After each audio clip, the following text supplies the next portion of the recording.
Liftoff. History was made. America has launched. Until now, only a handful of nations have ever launched humans into space. That has changed. SpaceX became the first commercial company to send NASA astronauts on their way. The Crew Dragon spacecraft carried Doug Hurley and Bob Behnken on a ride to the International Space Station.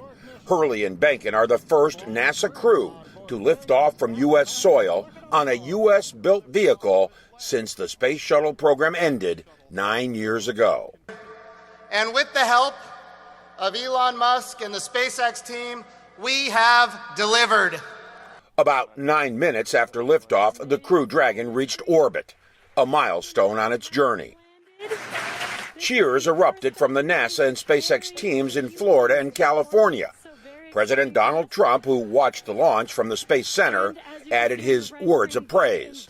Moments ago, the world bore witness to the flight of the first new manned U.S. spacecraft in nearly 40 years since the Space Shuttle launched in 1981, a long time ago. Dubbed Demo 2, this is a test flight. Its success will open the door for 16 operational flights to the space station using a SpaceX rocket and Crew Dragon capsule. NASA will no longer be the owner and operator of the vehicle, but the customer.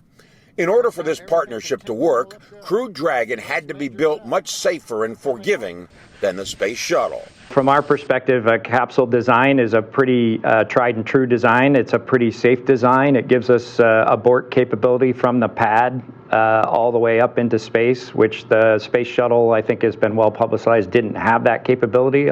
With only one U.S. astronaut, Chris Cassidy, on the station right now, Hurley and Behnken could stay for several months to help out.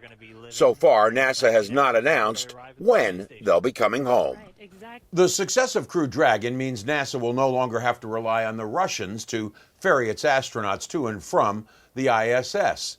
And it is quite possible that in the future, both Russian cosmonauts and even space tourists will be riding a Dragon to the station.